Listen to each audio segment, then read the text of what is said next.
Australia has got some amazing technology. How can we collaborate and then manufacture at scale? And there is obviously some production-linked incentives in India, and a lot of government is really opening up in terms of manufacturing, semiconductor, all those sectors which really India wants to position as a global leader and a global partner. We have launched several companies, and I wouldn't want to name them, but across retail sectors, pharma sectors, healthcare, medtech, agri, space tech, and of course critical and emerging tech as well. So that this is not an outsourcing jobs to India relationship. This is a partnering relationship.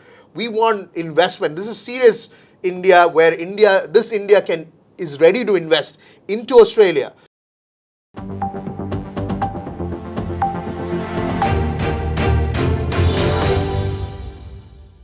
Good day everyone, my name is Navneet Anand from aajKal and Fiji Times, Be With The Times. Here in studio we have got Irfan Malik. Irfanji, welcome to the show. Thank you, namaskar, greetings, sasyakar and salams to all of you. Thank you. First of all, tell me about your childhood days and when did you come to Australia? Thank you. Well, I was born in Kerala, originally from Kerala. I lived there initially, but then grew up in Delhi. My dad was a former vice chancellor and one of the Padma Shris from Kerala.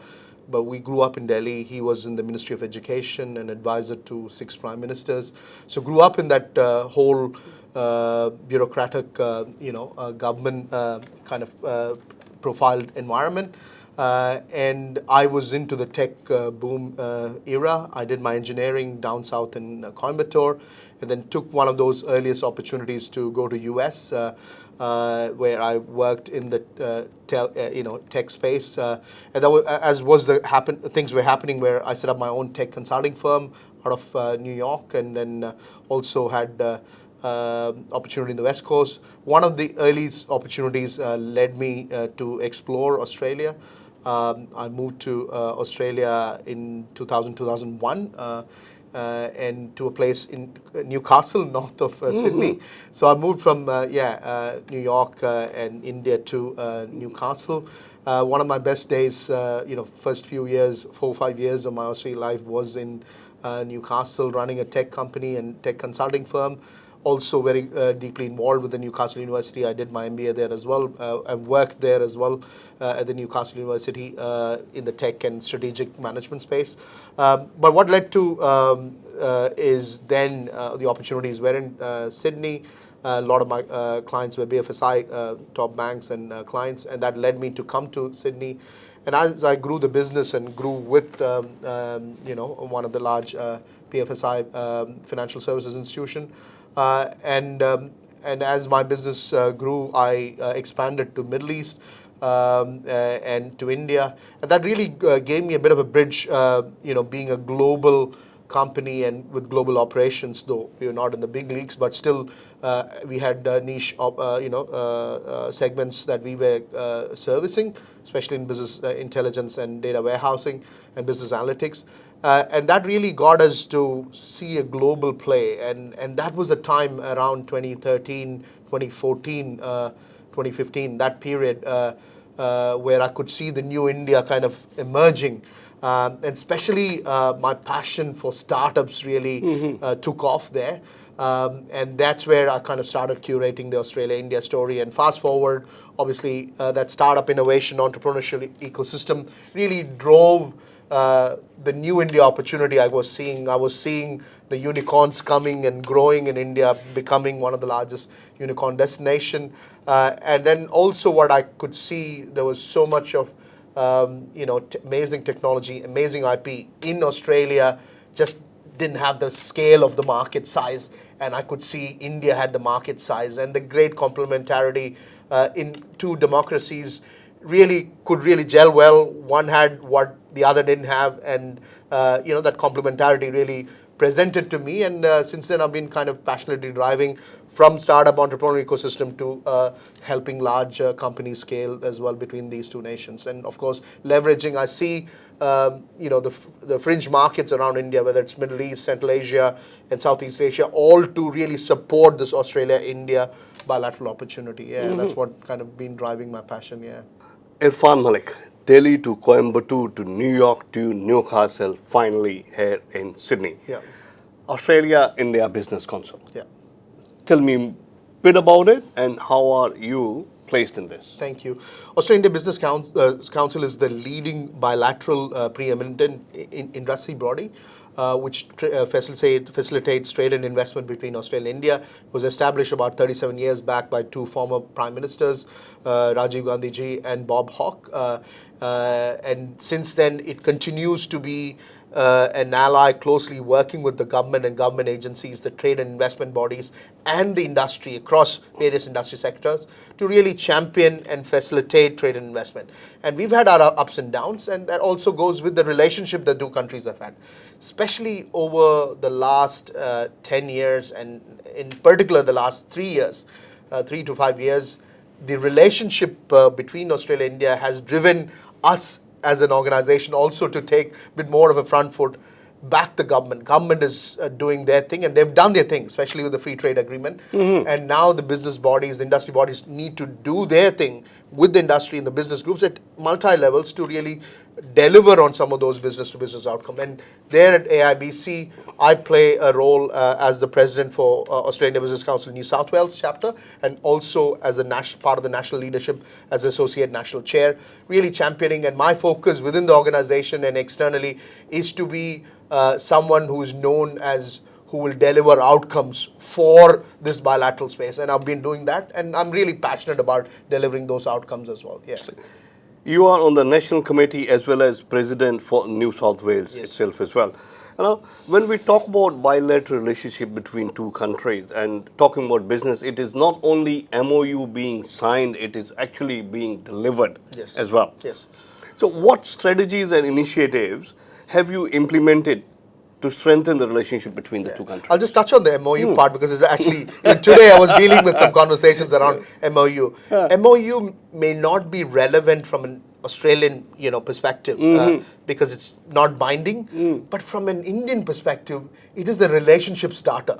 So yeah, in India, we are all about MOUs. Can we sign MOUs? And I've reflected on that. Yes, it may not be binding, but it's a good starting point. In India, governments, organizations, they start with their first initial MOU partners. So we acknowledge that, we will do. But again, when I have constructed those MOUs, it's about outcomes as well. Delivery outcomes. And what we've been looking to do is, obviously there are 3 levels, when I look at the outcomes. One is the advocacy level. We need to change the whole narrative. This is new India, and this is Australia India, new opportunities, which is going to drive enormous amount of trade and investment opportunities for Australians and Australian mainstream businesses as well. Mainstream businesses are still getting away from our neighboring countries engagement, but it's not about just a +1 strategy from this neighbor, but it's about genuinely what India has to offer as a market at all levels. I mean, I was approached by some medtech companies and even some pharma companies from Australia. Can we scale in India? India is price sensitive, right? Yes, it is. That's a fact, clear. However, you tell me what your product is. Mine is a premium market, premium segment. I said, in India, we've got the masstige premium segment is 300 million. Yes, that's a scale. Even for your product, you can position. If you have a mid-size segment, you have another 400, 500 million. So 300 million is still a number. It's a big number. Yeah, it's a significant. So it's about matching those opportunities and hand-holding them. So there's an advocacy piece that everyone needs to realize that they need to look at India in a different perspective, the Indian market, and as a partner. It's not the outsourcing, it's not the back-end engine. I mean, we've been there, we've played that for 20, 25 years, and we've had big tech companies who've done that. Now this is the whole innovation partner, a market partner. I mean, just recently, and now obviously I know we're going to touch on some of the outcomes. Last year, we had some pharma, companies, we took them to India, and we have facilitated some opportunities which they had never thought of. Because this was not only dealing with India and servicing India with Australian product, which is perceived really high, especially in the healthcare and pharma perspective, but this is also to leverage India to service Central Asia, They love Australian products. Of course, they need something which can also bring the Indian pricing as well. So this is at scale, taking Australian product, leveraging India as a partnering market and servicing Central Asia, Middle East, and emerging market like the big, huge African market as well. So this is looking at from a different perspective. That's what we are trying to drive. Talking about India, the Western countries always has the perception of snake charmers on the street. But when you actually go there and see it yourself, you see the difference. The new India is definitely up to the level of mark what the major countries are in at the moment. Yeah. How do you see the current economic and trade relationship between Australia and India, and what opportunities do you envision for the further collaboration? I think currently, just speaking over the last 2 years since we had the early ECTA agreement, which is the early free trade agreement, and since we enhanced our partnership to strategic partnership levels, and just since the ECTA agreement being signed, we have almost doubled our trade and investment. So from where we were hovering 27 billion between bilaterally, which was more inclined towards Australia, being a major exporter in that 27 billion as well, to now close to 45 plus billion. So it's almost doubled within a year. And we have just not even scratched the surface. In fact, we have not even touched some of those sectors which there are huge benefits for both Indian and Australian industry and businesses, where we can, double or triple or even quadruple the scale of trade. So I'm looking at, and as our Honorable Minister Goyal in India, he's got a target of 100 billion in the next 3-4 years, so which I'm sure, and the good thing about India is always there is a target and we meet the target well ahead of the schedule, and that's something which I'm hoping, it's enormous opportunity. We have got to obviously collaboratively get government, industry, businesses, and also, I'll touch on some regional businesses who have not awoken to this whole India opportunity, and we need to do that. I've been going to the regional towns as well, really drumming up this opportunity, where we need to look at some of these sectors. Even, I was in Kerala and another state in Gujarat, where we're looking at HSN code level. So it's like in breaking it from the sector to product level, where there are tariff benefits, who are the companies, how can we do more? So dissecting that, the broader ECTA opportunities to sector, micro sector, and even the product code level. Like yesterday, there was a company who were asking about, can we manufacture, shafts and all for the automotive industry? And I think Australia has got some amazing technology. How can we collaborate and then manufacture at scale? And there is obviously some production-linked incentives in India, and a lot of government is really opening up in terms of manufacturing, semiconductor, all those sectors which really India wants to position as a global leader and a global partner. How can we leverage? Australia is also really pushing for manufacturing capability, building resilience, and there's a huge reconstruction fund as well being set aside, where there is a sovereign capability that is being built. And broadly with the Quad and AUKUS opportunity, Australia is going to benefit a lot. But Australia needs India as a partner to deliver. And that's a great opportunity, demand side, but also these bilateral agreements also facilitate that as well. Looking at the fire in your eyes and passion that you have here, I'm 100% sure this is going to go multiple boundaries from now onwards. If I have to ask you to share some of the success stories or the notable achievements of NSW chapter in promoting the bilateral relationship. I think we've always recognized New South Wales chapter at AIBC being one of the leading drivers within AIBC nationally as well, to really champion some of the outcomes, and also New South Wales being the largest economy and the largest trading partner of with India as well. We've always recognized that we had to do a lot more. But what we've been very meticulous in planning and execution is to build those relationships between the ecosystem, facilitate obviously trade delegation, that's one part of it, but really match these business to business outcomes with the people to people connect, and we've been focusing on that. And over the last 3 years where I've been actively involved, and in particular last 2 years, we've delivered several outcomes both ways, where we have launched several companies, and I wouldn't want to name them, but across retail sectors, pharma sectors, healthcare, medtech, agri, space tech, and of course critical and emerging tech as well. So various sectors we've targeted from larger end of the town. We've got some major investments that we've brought in here into Australia, and we've seen certain things in the retail industry as well. We've had some amazing successes, which is again recognizing Australia as a market, and Australia as a landing pad, and New South Wales as a soft landing pad where businesses can start their setup, validate, and scale into other states and also other, within this region, New Zealand, Fiji, Pacific Islands. All this is a bigger market for an Indian company to look at. So that's something we've been facilitating. I'm very pleased to, acknowledge that we've delivered the launch of several companies, large and small, across some of these sectors I touched on.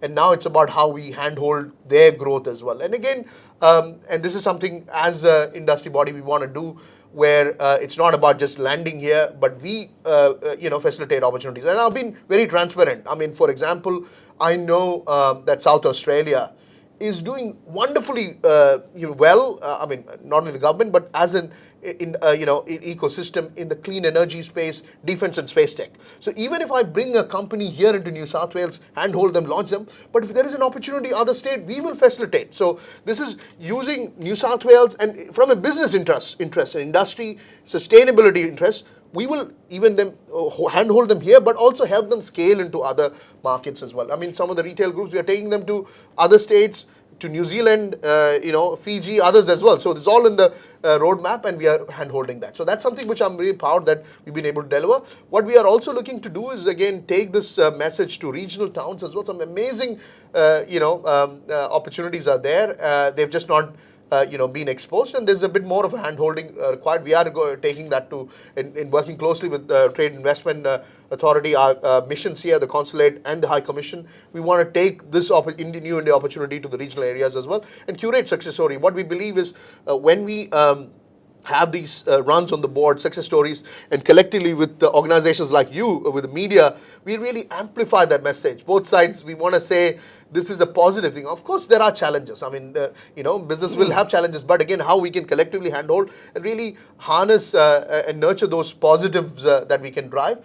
And nothing, the opportunities are endless. And I've seen and experienced as well some of the businesses who are operating, and they've been really, we are using some of them as ambassadors to really talk through as well. So yeah, exciting times. I'm very pleased with the outcomes we've had. And now we are really targeting some of those outcomes, those success stories as well. Personally, my mandate is to work on what I call is unicorns. Obviously, India's got a lot of unicorns. Australia's got a few, but there are a lot of those organizations who are in that, close to $1 billion, but not there, unicorn. Target some of those companies as well and see how we can get them to scale between the markets, and hence there is a growth story that, we can facilitate. So that's something which I'm working on as well. Talking about the challenges. So what challenges do you anticipate in fostering the strong business connections between Australia and India, and how do you plan to address them? I mean, again, some of those challenges are driven by, the whole aspect that a lot of these elements are unknown as well. I mean, especially healthcare, food sector, agri sector. There are certain biosecurity rules. There are also rules and regulatory compliance requirements here, whether it's TGA, or just having a conversation on how we can bring our products into Australia, where there are stringent rules that we have. Australia has got a lot of companies have been challenged. So it's about recognizing those requirements, appreciating it. We don't want to cut corners. This is not the old Jugaad India. This is the globally scalable India opportunity we are bringing. Very mature, very professional companies. We want to bring them to be conformant to the regulator, acknowledge that, but where there are submissions or support that we need to provide them, where there are challenges. For example, we know there are certain challenges, the visa processing or regulations, and there. In the mobility space, which we want to improve. Because, for example, we've had one large renewable energy company from India, very large. They've invested a few $1 billion here into Australian economy, including New South Wales. And they were challenged where they couldn't have enough resources.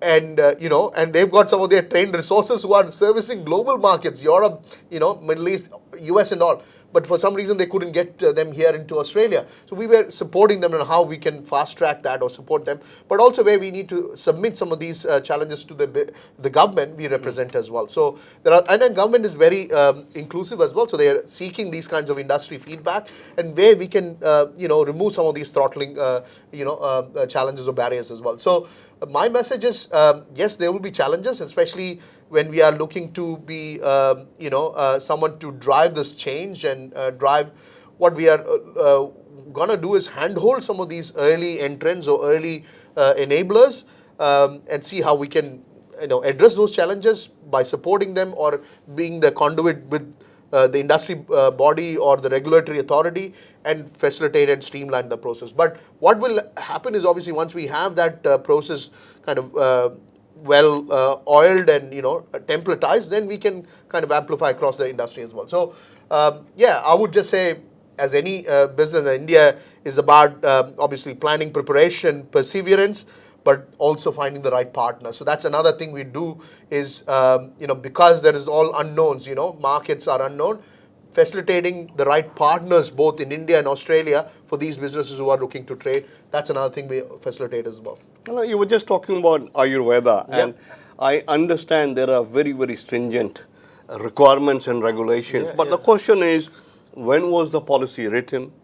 Who is regulating the regulatory body? Yeah. Who has revisited those policies to be looked at once again and see if there are some changes or amendments that can be done? Yeah, very valid point. I mean, in fact, I was just talking earlier where, I'm a strong believer in East meets West. So it's the holistic medicine. We have to leverage Western diagnostic because that's the top. But we can definitely, on a case by case, leverage Eastern medicine, therapy, and rehab. And that's where bringing Ayurveda into the equation of holistic medicine and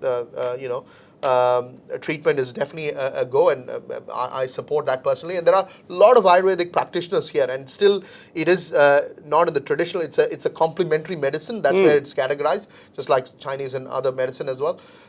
We've got recently in Westmead a new Ayurvedic chair that's been appointed from India and the Ministry of Ayush there. That's a commitment and an investment to really promote, because there's a bit of a mindset change and an ecosystem level change required. It's not just we can put Ayurvedic practitioners and put some medicine and it'll be absorbed. No, you got to do a holistic change as well, where we want mainstream Australian universities and mainstream Australians also to really embrace Ayurveda as a part of the holistic healing. So in terms of the regulatory, yes, there are stringent rules. Some of our Ayurvedic medicines that we were used to, getting into Australia, they have strong metal content, and this is because it's how it's been traditionally formulated and prepared. So what we are looking to do, and TGA was very hard on them, and which rightfully so, because we don't accept that here in the Australian market. So what we are doing is working with manufacturers. We get formulations, Ayurvedic formulations, but also ingredients from India and here, but manufactured here with TGA standards to make sure that we don't have that metal content and is acceptable here. So we're trying to build that capacity here. It's only few manufacturers are here. We need to do a lot more, but we are supporting them, working with the TGA as well as the manufacturing ecosystem as well there. Talking about taking a step forward, it has to be done from both sides. Yes. The training has to be done on this side of the country as well as on other side as well. Yeah. In what ways does AIBC collaborate with government agencies and organizations? Yeah.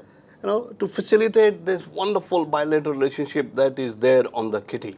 What is the stepping stone? How do you start with it? So there are various initiatives and measures, and I want to definitely acknowledge various organizations. So there's obviously trade and investment bodies across each of the state. There is also Austrade nationally, and then missions as well. So both the consulates and High Commission of India here, they play a major role. And Australian missions in India as well, the consulates and the High Commission in India, Australia, they also play a big role. There's also a new Center for Australia-India Relations being set up, which is a premier body in recognition of this new relationship that we have, strong relationship that we are fostering between Australia and India, which is set up by the government and backed by DFAT to really strengthen, and there are multiple pillars, I wouldn't want to go through that, but really to strengthen our relationship, the advocacy, the business trade outcomes, and also really support and recognize the role of the diaspora as well. So definitely leveraging diaspora, and something which I also practice as well. Wherever there is an opportunity, obviously with Aussie companies or Indian companies, we try and leverage diaspora leaders who can do that hand holding, who know the dynamics doing business both sides, really facilitate as well. But most importantly, AIBC works with some of these organizations I mentioned both here and also in India. And one of the strategy we have taken in AIBC is in India, we're partnering with various industry sector bodies. I mean, it's just huge. I mean, you look at, even Texprosil or Farmexcel or, different sectors in NASSCOM, in the tech industry. We've got the Agri, APIDA large group. There's a whole Trade Promotion Council of India, FICCI, CII, various bodies are there. And we partner with them beyond MOUs. Of course, MOUs we did in curating very targeted delegation. I come from a startup ecosystem, mindset where it's not about bringing large 30, 40, 50 big delegation. Of course, we'll have them for large expos and conference and seminars. But when we are talking about trade, mission, and outcomes, we want to be serious about the companies we are bringing. We don't want, tire kickers, of course, you want some of them to have an exposure and discovery, come to Australia and all. But really pick and choose the companies who are scalable and who are ready for the market. So there needs to be a product market fit. So we validate that as well. So market validation, customer validation, and also in some cases, investor validation that they can invest here as well. I mean, no point in setting up an office and no one doing anything. I mean, and also I want Indian companies to be serious about Australian market. It's not about just opening an office and looking at, okay, I'll work on, let's say if the success comes or some leads comes. I want them to be invest in serious staff and also partners here. So they're serious about growing this market because they need to know that they're going to get return on investment as well. And that doesn't happen by sitting there and just like looking at a partner to generate business. That doesn't happen. And now traditionally that's not. So we want to really look at some of the companies who are serious about India. They're ready to invest. They are looking at a long-term strategy. And also they've got the right product fit for this market. I mean, the size may not be relevant. I mean, it is. But it's a great market, Western market to validate before they go into US or European markets. In fact, during COVID, we launched 3 companies, medtech healthcare companies into Australia. They were planning to go to Middle East. I said, let's launch them into Australia first and then take them as an Australian entity to the Middle East because their value and perception is completely different. So those are things that we worked with industry bodies and government bodies to facilitate. We've recently hosted several delegations. 8 to 10 is okay. Even 6 companies is okay. If we are able to get them, 3 or 4 of them launched here successfully, that's a great story. So we are looking to do that kind of approach, and I'm very pleased. Even last week, we launched 2 companies just with that focus. One was in semiconductor manufacturing. Australia needs them for AUKUS to other opportunities. It's a great player and also aligns with India's strategy of, manufacturing semiconductor and, microprocessors for the world as well. So, and we've got some great engineers in India to leverage and great partners, university and large ecosystem to leverage to service defense, space and other markets as well. So that's what we have been facilitating. What I love about the overseas companies or the Indian companies coming over to Australia and establishing their operations here, that creates and maintains employment for Australian citizens as well. Yeah, definitely. So that's again very forefront, and I've been sharing this with the trade investment ministers, the premiers as well, that this is not an outsourcing jobs to India relationship. This is a partnering relationship. We want investment. This is serious India, where India is ready to invest into Australia. I'll give an example. We are facilitating investment into mining industry for critical minerals and some of those rare earth materials, where the investment will be here, but also refinery as well here. So if you look at the whole spectrum, there will be at least significant value addition done here in Australia, where it will contribute to jobs, economy, manufacturing in Australia. Of course, there are scalable value add that will happen in India, not only to service Indian market but also other markets. But what we are looking at is bringing substantial investment to Australia, where the Indian companies have skin in the game, where they contribute to jobs, economy, investment, and longer term relationship here, and then help these companies, the Australian companies, to scale into India, Middle East, Central Asia and other markets as well. So definitely that's something we are fostering, because we want to recognize, ultimately we want Australia to grow as well as a partner, and it's not about outsourcing, it's about investing. And in fact, even last year or even beginning of this year, we've contributed to several success stories with significant local jobs and local hires as well. That is driving and several millions of dollars of investment into the local economy as well, which I'm really pleased that we are being able to drive as well. Wonderful talking to you, but before we wrap up, how do you envision the future of this relationship? And what role do you see NSW chapter is playing in that development? Yeah, thank you again. And again, for me, as I said, of course, there's business, trade, investment, and broader picture interests and outcomes.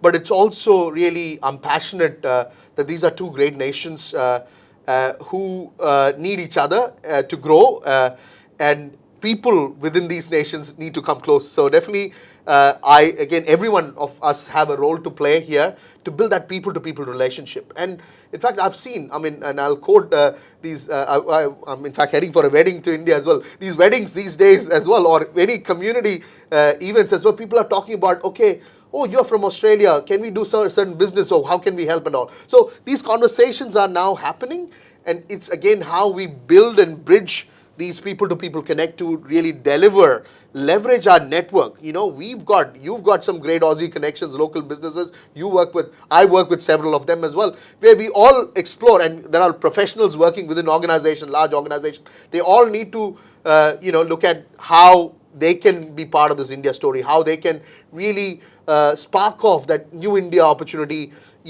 into some of these mainstream businesses or broader businesses who have never thought about India as partner. That's one of the things that we would love to do. And again, AIBC, in partnership with our business partners and the broader community and community leaders and organizations like you, want to take that message, the new India story message, something we want to take. But also along the lines, look at some success stories, or look at some of those businesses who are doing well and see how we can give an India partner angle to it and work towards and leveraging our network. Who are the people we need to bring to get this executed? I was working with a company in green hydrogen. Obviously, this is a big talk, and again, everyone's interested, including in India as well. There's a lot happening.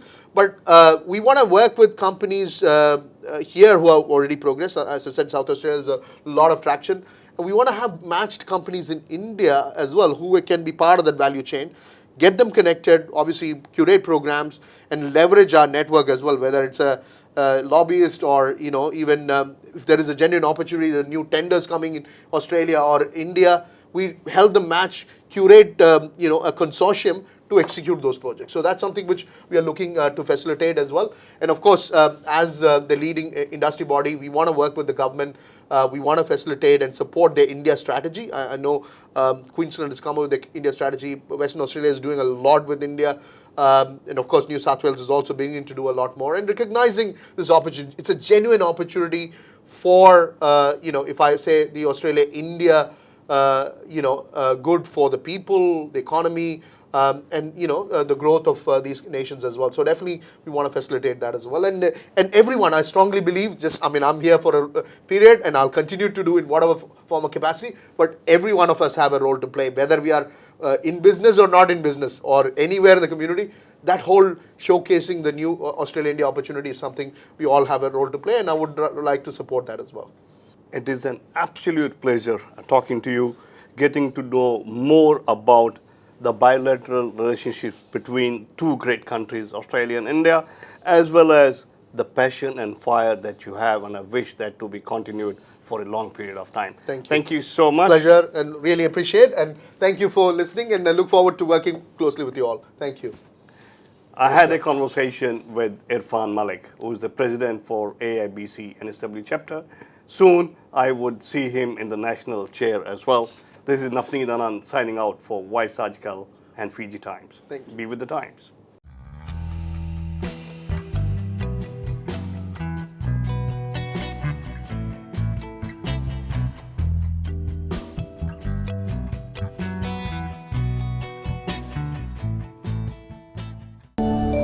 Fiji Times.